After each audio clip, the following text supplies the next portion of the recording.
요한복음 11장 16절로 27절 이제 봉독하겠습니다. 디두모라고도 하는 도마가 다른 제자들에게 말하되 우리도 주와 함께 죽으러 가자 하니라. 예수께서 와서 보시니 나사로가 무덤에 있은지 이미 나으리라. 베다니는 예루살렘에서 가깝기가 한 오리쯤 되매 많은 유대인이 마르다와 마리아에게 그 오라비의 일로 위문하러 왔더니 마르다는 예수께서 오신다는 말을 듣고 곧 나가 맞이하되 마리아는 집에 앉았더라. 마르다가 예수께 여짜오되 주께서 여기 계셨더라면 내 오라버니가 죽지 아니하였겠나이다. 그러나 나는 이제라도 주께서 무엇이든지 하나님께 구하시는 것을 하나님이 주실 줄을 아나이다. 예수께서 이르시되 네 오라비가 다시 살아나리라.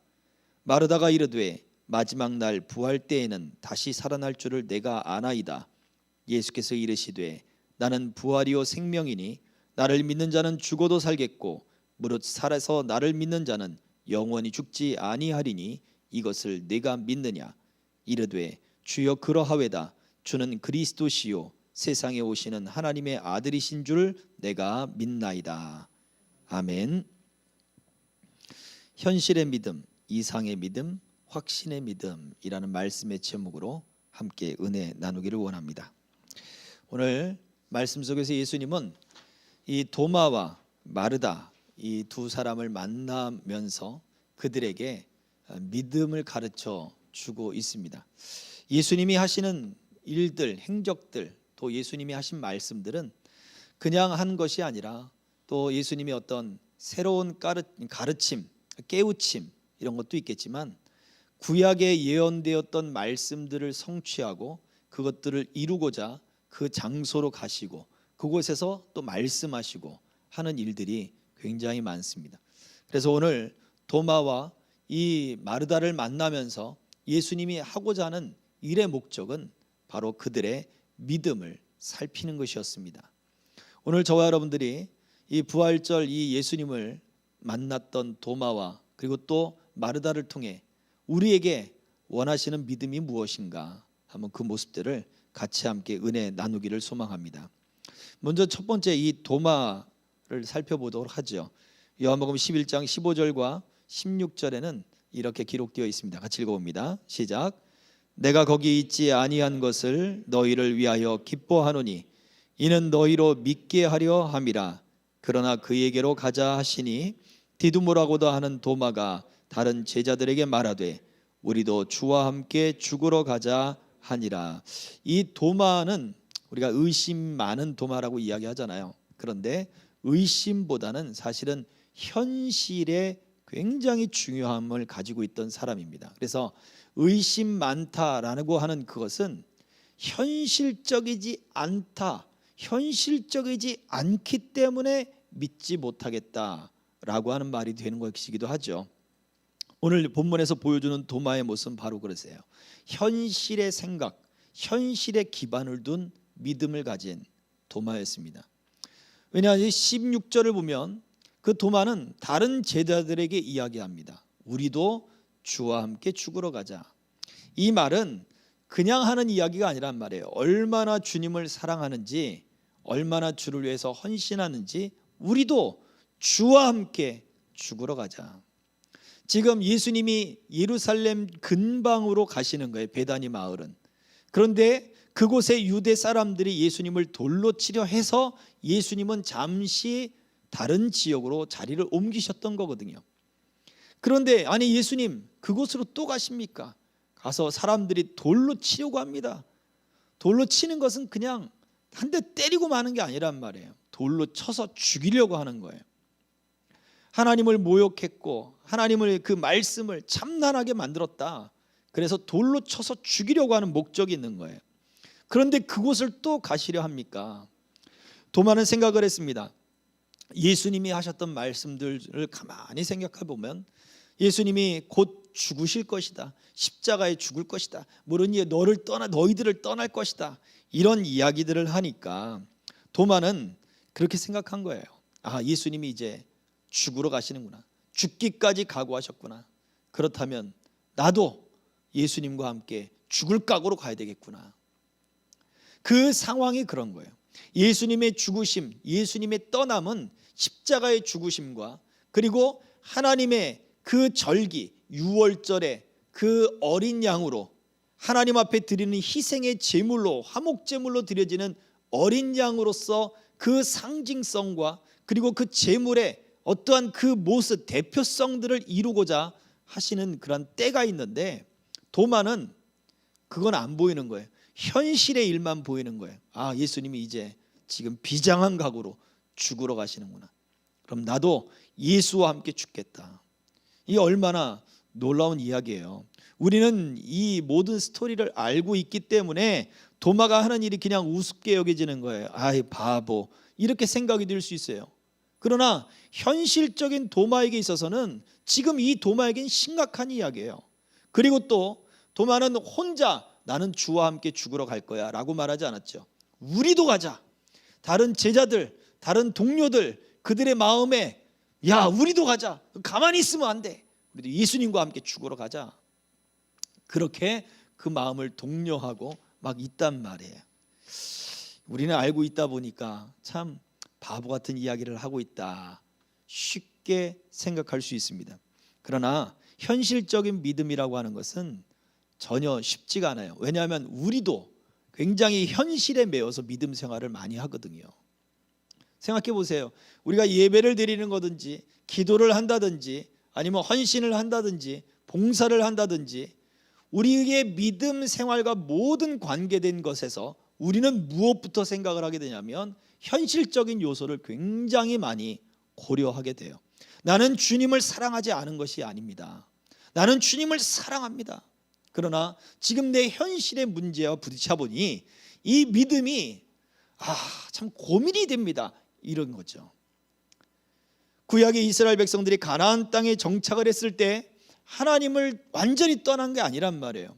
하나님도 섬기면서 바알도 동시에 같이 섬기는 거예요. 이유는 간단합니다. 바알은 풍요와 다산과 농사와 비를 내리는 신이란 말이죠.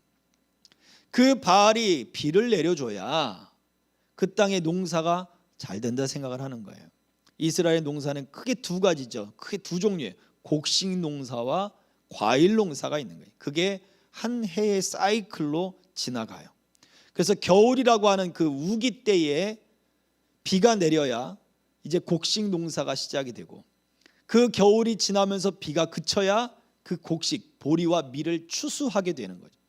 그리고는 이제 날이 뜨거워지면서 올리브부터 시작을 해서 이제 과일 농사, 대추야자 농사까지 맞춰지게 되는 겁니다. 그리고 나면은 수장절을 지내면서 초막절과 함께 다시 비를 내려주십시오. 또 기우제 같은 축제를 벌이고 제사를 지내는 절기를 보내는 거예요. 그래서 곡식 농사가 또 시작이 되는 거예요. 근데 이 비를 내려주는 것, 산에서는 하나님이 이슬을 내려주지만 평지에서는요 바알이 비를 내려준다 하거든요. 아세라가 비를 내려준다 하거든요.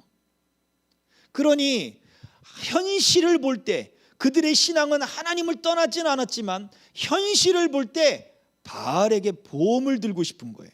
내가 하나님을 믿어서 하나님께 예배를 하지만 그래도 바알한테 이 농경의 신, 이 농사를 비를 내리는 신, 번개를 내리는 신, 이 신한테도 우리가 뭔가를 해야 되지 않아? 라고 하는 그 찝찝한 마음으로 하는 거예요. 나는 하나님 떠난 거 아니에요? 라고 말을 하는 게 우리의 현실이다 라고 하는 거예요. 현실에 기반한 믿음의 모습은 바로 그렇습니다. 이 도마가 보여준 모습이 바로 그런 거죠. 예수님은 요한복음 20장 25절에 이렇게 말씀하셨습니다. 같이 읽어봅니다. 시작. 다른 제자들이 그에게 이르되 우리가 주를 보았노라 하니 도마가 이르되 내가 그의 손에 못자국을 보며 내 손가락을 그 못자국에 넣으며 내 손을 그 옆구리에 넣어보지 않고는 믿지 아니하겠노라 하니라. 부활의 신앙을 믿지 못하는 거예요. 의심했다기보단 자기 현실에 기반하고 경험에 기반한 믿음에서는 죽은 사람이 다시 살아날 수 없는 거예요. 그렇대 예수님은 떠나실 것을 얘기했었고 죽으실 것을 얘기했으니 예수님의 사명을 다해서 그분은 돌아가신 것 아니냐, 그렇게 생각할 수도 있는 거예요. 그런데 예수님 부활했다고 나는 그분을 만져보지 않고는 나는 믿지 못한다. 어찌 보면 예수님의 죽음을 굉장히 높여서 생각할 수도 있는 거예요. 그런데 사람들이, 다른 제자들이 그 예수님의 죽음을 가볍게 여기고 예수님이 살아났다 막 이렇게 하니까 믿지를 못하는 거죠. 나는 만져봐야 돼. 예수님 뭐라 하셨습니까? 내 손을 내 손바닥에 못자국을 만져봐라, 손가락으로. 그리고 내 손을 내 옆구리에 대어봐라, 그 창자국을 만져봐라. 내가 그렇게 십자가에 못 박혀 죽은 바로 그 예수다라는 것을 현실적으로 보여주는 거죠. 가시적으로 보여주는 거예요. 믿음에 있어서 현실적인 요소가 빠질 수는 없지만 정말 믿음이라고 하는 것은 비현실적인 요소가 굉장히 많이 큽니다. 그래서 히브리서 11장 1절에 믿음을 정의할 때 이렇게 이야기를 했죠. 히브리서 11장 1절입니다. 같이 읽습니다. 시작. 믿음은 바라는 것들의 실상이요 보이지 않는 것들의 증거니. 바라는 것들과 보이지 않는 것들은 비현실적인 것들이에요. 그런데 그 비현실적인 것이 믿음으로 현실이 된다고 이야기하잖아요. 믿음으로 그 현실이 비현실적으로 되어 있던 것들이 내 손에 쥐는 것 같은 증거가 된다는 거예요. 우리가 약속이나 보증 같은 것들도 우리가 체결을 하게 되죠. 보증, 담보를 잡힌다라는 것이 있어요. 그래서 우리는 집이나 눈에 보이는 현실적인 걸 가지고 담보를 하지만 믿음이라고 하는 것은 하나님의 약속을 담보로 하잖아요. 성령님이 우리에게 계시다는 것이 담보물이라 그래요. 그러니 정말 믿음에 있어서는 이 부활이다, 또 하나님의 은혜다, 약속이다, 이건 비현실적인 요소들을 이야기할 수밖에 없어요. 그래서 보이지 않고 바라는 것, 비현실적인 것이 바로 내 현실 속에 올 수 있게 하는 것이 무엇이냐? 그것은 바로 믿음이다. 도마에게 이야기해 주는 것은 그것입니다. 예수님께서 29절에 또 이렇게 말씀하셨어요. 29절 두 절을 넘어가 보세요. 같이 읽습니다. 시작. 예수께서 이르시되 너는 나를 본고로 믿느냐? 보지 못하고 믿는 자들은 복되도다 하시니라. 현실적인 믿음을 가지고 너는 믿음의 삶을 살고 있느냐? 더 복된 믿음이 있는데 그들은 현실이 아닌 본 자들이 아니라 듣고 믿은 자들이다 라고 말씀을 해주고 있죠. 믿음은 어디에서 나느냐라고 할 때 그리스도의 말씀으로부터 난다 그랬어요. 오늘 우리가 말씀을 보고 우리가 믿음을 가지게 되는 거예요. 예수님을 지금 우리가 눈으로 가시적으로 볼 수가 없잖아요. 그분의 음성을 지금 가시적으로 우리 귀로 들을 수가 없잖아요. 지금 역사적으로는 2000년 전의 사건이고 창조 때로 넘어가면 더 오랜 사건입니다. 약 4000년, 6000년에 되는 그 시간을 우리가 생각을 하죠. 창조 과학자들은 더 먼 시간들을 이야기합니다. 우리가 시간을 셀 수 없는 그 먼 거리에 있는 그 시간 속에 일어난 일들을 우리가 어떻게 믿느냐? 결과적으로 우리는 들음에서 믿음이 나는 것입니다. 그래서 로마서 10장 10절에 믿음은 그래서 들음에서 난다라고 분명히 바울 사도도 이야기하고 있는 거예요. 이것이 바로 복된 믿음입니다. 우리가 내 삶에 무언가 증거가 나타나면 믿겠다. 내 삶에 변화가 나타나면 믿겠다. 내가 고침을 받으면 믿겠다. 내가 이 문제가 해결되면 믿겠다. 다 현실에 기반된 믿음이에요. 근데 하나님이 초창기에는 그런 기도도 들어주셔요. 그런 믿음도 갖게 하십니다. 그런데 도마는 지금 예수님을 따라다닌 지가 3년이 넘는 거잖아요. 훈련받고 성장하고 성숙한 거잖아요. 도마에게 잘못됐다고 말하지 않으셨어요. 현실적인 믿음을 가진 도마에게 예수님이 나타나셔서 만져봐라 그러셨다고요. 어디 손을 댈라 그래? 그러지 않으셨단 말이에요. 이 손가락에 저주를 받을로만 그러지 않으셨단 말이에요. 네 손가락을 내 손에 대어보고 네 손을 내 옆구리에 넣어보라 그랬어요. 도마의 믿음이 어느 정도에 이르렀는지 주님은 아신단 말이에요. 잘못됐다 말하지 않으셨어요. 그러나 더 복된 믿음이 있다. 더 복된 믿음이 있다.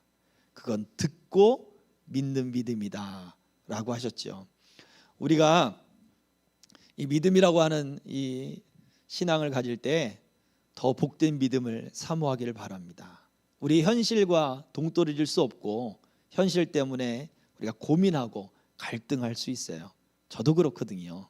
그렇지만 우리가 사모해야 하는 믿음이라는 것이 있어요. 더 복된 믿음이고, 하나님이, 우리 주님이 더 복된 믿음이 있어, 듣고 믿는 거야 라고 말씀하셨으니, 듣고 내 안에서 믿음이 일하도록 우리가 듣는 귀가 열려져야 되고, 우리 안에 정말 그 복된 믿음, 더 성장한 믿음, 성숙한 믿음이 있기를 사모해야 될 줄로 믿습니다. 그래서 시편 81편 10절과 11절은 우리에게 이렇게 말씀하셨어요. 같이 읽습니다. 나는 너를 애굽 땅에서 인도하여 낸 여호와 내 하나님이니 내 입을 크게 열라. 내가 채우리라 하였으나 내 백성이 내 소리를 듣지 아니하며 이스라엘이 나를 원하지 아니하였도다. 내 입을 크게 열라는 이야기는 비현실적인 그 믿음을, 듣고 안 믿음을 외치라. 주님, 내게도 이런 믿음을 주고 이런 은혜를 주옵소서 라고 하는데 백성들이 원하지 않았다는 거예요. 그냥 현실이, 지금 현실에 매여 있고 현실을 쫓아다니는 거예요. 하나님은 더 큰 복을 주기를 원하십니다. 이런 복된 믿음을 사모하는 이 부활절 되기를 주의 이름으로 축복합니다. 두 번째, 마르다의 모습을 또 생각해 봅시다. 마르다는요, 이 요한복음 우리 본문 11장 23절 24절의 말씀을 읽어봅니다. 시작. 예수께서 이르시되 네 오라비가 다시 살아나리라. 마르다가 이르되 마지막 날 부활 때에는 다시 살아날 줄을 내가 아나이다. 믿나이다 하지 않고 내가 아나이다 라고 했네요. 마르다가 가지고 있는 이상적인 믿음이라고 하는 것은 가장 완벽한 믿음을 이야기하는 게 아니에요. 머릿속에서 상상하고 머릿속에서 내가 믿고 있다라고 하는 믿음을 이야기합니다. 그는 지식적으로 알고 있고 그 지식적으로 믿고 있다라고 고백하는 거예요. 도마하고는 좀 반대적인 믿음이에요. 네 오라비가 살아날 것이다 라고 했더니 마지막 날 부활 때에 그렇게 될 줄 내가 압니다. 예수님이 말씀하고 있는 건 뭐예요? 예수님은 지금 즉시 네 오라비가 살아날 것이다 라는 거예요. 불가능한 이야기인데, 그러니 마르다가 생각할 때 그때는 이루어질 것입니다. 이미 자기가 겪은 그 고난과 슬픔이 너무 컸기 때문에 이제 오라버니가 죽었고 예수님이 계셨더라면 살아났겠지만 예수님이 계시지 않았기 때문에 죽었고 또 죽은 지 나흘이 지났기 때문에 이제는 살 가망이 전혀 없는 거예요. 그러니 포기해버린 거죠. 그래, 마지막 때나 다시 살겠지, 마지막 때나 다시 얼굴 보겠지, 그 마음을 가진 거예요. 믿음이 있다라고 하지만 하나님이 새롭게 하실 그 믿음의 일들, 놀라운 그 믿음의 역사들을 포기해버린 거예요. 그냥 그때는 되겠죠. 그런데 마르다의 이야기를 들어보세요. 분명히 23절 24절에 이야기를 했죠. 그런데 그 앞절에 마르다는 뭐라고 이야기했느냐, 21절 22절이에요. 같이 읽어봅니다. 시작. 마르다가 예수께 여짜오되 주께서 여기 계셨더라면 내 오라버니가 죽지 아니하였겠나이다. 그러나 나는 이제라도 주께서 무엇이든지 하나님께 구하시는 것을 하나님이 주실 줄을 아나이다. 자, 여기에서도 내가 아나이다 하는데 뭘 알아요? 이제라도 하나님이, 주님이 기도하는 것, 예수님께서 하나님께 요청하는 것을 하나님이 주실 줄 나는 압니다. 자기 입으로 이제라도 라고 표현했어요. 그러면 21절에 주님이 여기 계셨더라면 오라버니가 죽지 않았을 것입니다. 이제라도 주님이 요청하시면 하나님이 들어주실 것입니다. 이런 뜻 아닙니까? 자기의 입으로 분명히 이제라도, 지금 즉시 우리 예수님이 기도한 대로 하나님이 들어주실 것입니다. 와, 이건 놀라운 믿음이에요. 이 믿음을 이야기했어요. 그러자 예수님이 그렇지, 하나님이 내 기도를 들어주시지, 네 오라비가 살아날 거야 라고 말을 한 거예요. 근데 마르다는 거기에서 한 발 뒤로 빼는 듯한 거예요. 마지막 날 부활 때는 살아날 줄 내가 압니다. 아니, 자기 입으로 이제라도 될 줄 믿습니다 해놓고 이제라도 하나님이, 주님이 기도하는 것은 다 들어주십니다 라고 고백해놓고, 왜 예수님이 그럼 즉시 네 오라비가 살아날 거야 했더니 왜 한 발을 쓱 빼냐 이거예요. 어찌 보면 이 마르다의 믿음은 인격 있는 것 같고 수준 높은 것 같고 그리고 모든 것을 포용하는 것 같은 모습을 가지고 있지만, 제가 보는 입장에서는 자포자기한 믿음이 아닐까 생각을 해요. 그때는 되겠지. 그러니 기도해도 응답이 없고 또 기도해도 성취가 안 되고 자기가 원하는 분량만큼만 기도하는 거예요. 자기 마음에 차는 만큼만 하는 거예요. 신앙의 모든 생활들이 자기 마음에 차는 만큼만 하는 거예요. 이제는 하나님의 몫이지 뭐, 이제는 하나님이 들어주시겠지 뭐, 하나님이 그때 알아서 해주시겠지 뭐 라고 하는 자포자기하는 모습은 아닐까 생각해요. 이게 믿음이라고 하는 단어들을 쓰고 믿음이라고 하는 모습들을 껍데기는 가지고 있지만 그 속 안에서는 자포자기의 모습이 아닐까. 예수님은 그래서 분명히 오늘 본문의 말씀으로 다시 말씀하신 거예요. 25절부터 27절, 나는 부활이요 생명이니 나를 믿는 자는 죽어도 살겠고 무릇 살아서 나를 믿는 자는 영원히 죽지 아니하리니 이것을 내가 믿느냐라고 했더니, 그렇습니다 주님, 주께서는 세상에 오시는 하나님의 아들이시며 그리스도 구원자인 걸 내가 믿습니다. 그의 믿음을 고백했지만 이 장면이 또 넘어가면 어떻게 됩니까? 예수님께서 돌문을 열어라, 나사로가 묻혀있는 그 무덤의 돌문을 열어라 했더니 마르다가 주님, 죽은 지 나흘이나 되어서 지금 냄새가 납니다. 이건 아닙니다 주님, 이렇게 이야기를 하는 거예요. 보세요, 분명히 예수님은 네 오라비가 살아나리라 그랬고, 다시 또 분명하게 죽어도 살 것이고 살면 살아서 믿으면 영원히 죽지 않을 것이다 라고 했더니 내가 믿습니다 라고 했는데, 결과적으로 돌문을 열어라 했더니 아 주님, 이건 아니지요, 그래도 이건 아니지요 라는 모습을 보여줍니다. 자, 마르다가 보여주는 모습은 끝까지 그녀는 믿음을 고백했고 지속적으로 예수님과 대화하고 지속적으로 예수님께 고백하고 지속적으로 주님의 말씀을 들었어요. 그런데 그 여인은 자기가 알고 있는 이 지식에서 벗어나지 못하는 거예요. 그리고 그때는 되겠죠, 먼 훗날만을 자꾸 바라보는 거예요. 우리 믿음이 아까 말씀드렸습니다, 비현실적인 요소가 있는 것은 사실이에요. 그러나 반대적으로 우리 예수님께서는 그 비현실적인 믿음을 지금 현실 가운데 나타내 주기를 원하시는 거예요. 그래서 믿음은 현실적인 것도 아니요, 이상적인 지식적인 것도 아니요, 믿음은 듣고 믿는 자에게 역사하는 하나님의 능력이 되는 줄로 믿습니다. 우리가 가져야 할 믿음은 바로 듣고 우리에게 말씀하시는 그 말씀을 믿고 확신하는 믿음이 필요한 것입니다. 누가복음 18장에 보면 이런 말씀이 있는데요, 1절의 말씀을 아마 제가 적어놨어요. 거기에서 예수님이 비유로 하시는 말씀이, 이런 말씀이 있습니다. 예수께서 그들에게 항상 기도하고 낙심하지 말아야 할 것을 비유로 말씀하셨다.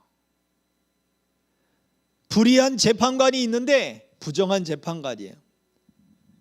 자기 사욕, 어떤 돈의 어떤 많음, 이것을 보고 재판을 하는 그런 재판장이 있다는 거죠. 그런데 한 가난한 과부가 있는 거예요. 매일같이 그 재판장을 찾아다니면서 자기의 소원을 풀어달라고 그렇게 쫓아다니는 거예요. 예수님 비유 속에 이 재판관이 귀찮아서라도 저 여인이 나를 힘겹게 하니 빨리 저 여인의 문제를 해결해 줘야 되겠다, 그래야 내가 살 것 같다. 그런데 하나님은 뭐라고 말씀하시느냐? 하나님은 하나님이 택한 그 백성들과 그 자녀들의 그 소원과 그리고 그 원한을 풀어주시지 않겠느냐. 불의한 재판관도 그렇게 졸라대는 여인을 그 소원을 들어준 것처럼 하나님은 택함 받은 자녀들의 소원과 그리고 그들의 마음의 원한을 풀어주시는 분이다. 그때는 되겠죠. 하나님 알아서 해주십시오. 그때는 되겠지요 라고만 한다면 예수님이 이 말씀을 왜 했겠냐고요. 너희들 죽으면 다 끝이다. 인생에 그냥 덧없는 것이다. 다 빨리 죽고 하늘나라 가거라. 예수님이 그렇게 말씀하지 않았겠어요? 그러나 이 땅 가운데 하나님의 영광을 나타내야 될 분명한 말씀을 하고 있는 거예요. 그래서 오늘 본문 말씀 속에 요한복음 11장 40절에 이 마르다에게 예수님이 하신 말씀이 있어요. 요한복음 11장 40절 앞에 있어요. 같이 읽어보겠습니다. 요한복음 11장 40절 같이 읽습니다. 시작. 예수께서 이르시되 내 말이 내가 믿으면 하나님의 영광을 보리라 하지 아니하였느냐 하시니. 아멘. 처음 나사로가 죽었을 때도 이 본문의 말씀 속에 내가 거기 있지 않은 것을 감사한다 라는 말씀을 하셨거든요. 그 이유가 무엇이냐? 하나님의 영광을 보게 할 것이다. 그래서 세 번째, 우리가 이 믿음이라고 하는 것에 있어서 중요한 것은 현실과 이상이 합쳐지는 확신의 믿음이 되어야 된다. 요한복음 11장 15절 읽어봅니다. 시작. 내가 거기 있지 아니한 것을 너희를 위하여 기뻐하노니 이는 너희로 믿게 하려 함이라. 그러나 그에게로 가자 하시니. 그렇습니다. 내가 거기 있지 않은 것은 감사할 일이다. 마르다는 예수님이 계셨더라면 내 오라버니가 죽지 않았을 것입니다. 마르다가 이야기를 했더니 마리아도, 그의 동생 마리아도 똑같은 이야기를 합니다. 예수님이 계셨더라면 내 오라비가 죽지 않았을 것입니다. 마르다는 예수님이 오신다는 이야기를 듣고 뛰쳐나왔지만 마리아는 집에 앉아 있었다 그랬어요. 집에서 일하고 있었다 그러지 않았단 말이에요. 집에 앉아 있었다. 삐진 거죠.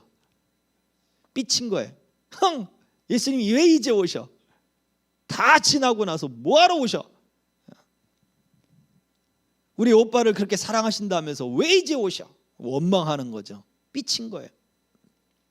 제가 보는 입장에선 그렇습니다. 보세요. 근데 예수님은 그 자리에 함께 있지 않은 것을 내가 감사한다. 너희를 위해서 내가 기뻐한다 그래요. 우리가 힘들 때, 현실 가운데 우리가 고민하고 애쓸 때 왜 주님 안 도와주십니까? 왜 기도가 빨리 이루어지지 않습니까?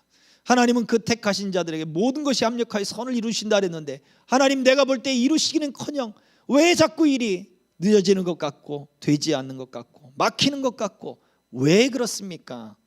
우리가 하나님께 삐칠 수가 있단 말이에요. 그런데 우리 주님 말씀하시는 거예요. 내가 그 자리에 있지 않은 것이 너희에게 기쁨이 될 것이고 너희를 위한 감사가 될 것이다. 그 이유는 바로 그 사건을 통해 하나님의 영광이 나타나기 때문에 그렇습니다. 보세요. 나사로에게는 예수님이 찾아오셨어요. 그에게로 가자. 마리아에게, 마르다에게 가자라고 말씀하지 않으셨어요. 나사로에게 가자 그러셨어요. 나사로는 이미 죽어 있어요. 부패해서 지금 썩어가고 있어요. 예수님이 그에게로 가자 그러셨어요. 부활의 예수님, 부활하셔서 생명을 주시는 예수님이 허물과 죄로 죽은 영혼들에게 찾아오시는 거예요. 그 사람들이 누구냐? 바로 저와 여러분들이. 에베소 2장 1절에 우리가 허물과 죄로 이미 죽었다 이거예요. 죽을 사람들이 아니에요. 이미 죄로 죽은 자예요. 나사로처럼 그 무덤에 들어간 사람처럼 우울과 여러 가지 어둠과 죄악과 분노와 저주와 슬픔 속에 우리가 빠져 있는 것과 똑같은 모습이다 이거예요. 그런 나사로를 예수님이 찾아오듯 저와 여러분들에게 예수님이 찾아오셨습니다. 이걸 언제 알아요? 죽었을 때 아는 거예요. 죽었을 때 하는 거예요. 그래서 하나님의 영광이 더 큰 거예요. 나 같은 죄인을 살리신 주님의 은혜 놀랍습니다 라고 하는 고백이 죽은 자에게서 나는 거예요. 죽었다 살아나니까 이런 고백이 나오지, 잘 된 사람들한테는 이런 고백이 사실 잘 안 나와요. 예수님은 바로 그러한 사람들을 찾아오십니다. 나사로를 찾아오듯 저와 여러분들을 찾아오셨습니다. 현실에 매여 있는 도마에게 이 사건을 통하여 더불어서 부활의 생명과 소망을 알려주고, 지식적으로 알았던 마르다에게는 이 사건을 통해서 하나님의 약속과 하나님의 믿음의 성취는, 하나님의 영광은 죽은 자도 살리시는구나, 새로운 믿음을 갖게 하시는 거죠. 말씀을 정리하겠습니다. 저와 여러분들은 어떠한 믿음을 가지고 있습니까? 현실에 매여 있는, 현실에 기반한 그러한 믿음에 머물겠습니까? 아니면 더 복된 믿음을 사모하며 이제 성장하고 성숙한 그러한 믿음을 사모하시겠습니까? 지식적으로 알고 있는, 그리고 내 머릿속에서만 신뢰하고, 그리고 내 머릿속에서만 알고 있는 믿음에 머무르시겠습니까? 아니면 하나님의 영광이 나타나도록 낙심하지 않고 그 믿음으로 끝까지 인내하며 계속해서 믿음을 여러분의 삶에 적용해 나가시겠습니까? 들은 말씀들, 이 복음의 말씀, 부활과 생명의 이 예수님이 우리에게 찾아오셨다, 나사로를 찾아오신 것처럼 나에게 찾아오셨다, 이 약속의 말씀을 믿고 그 생명으로 더욱더 믿음의 역사들을 써내려가는 저와 여러분들의 삶이 되시기를 주의 이름으로 축복합니다.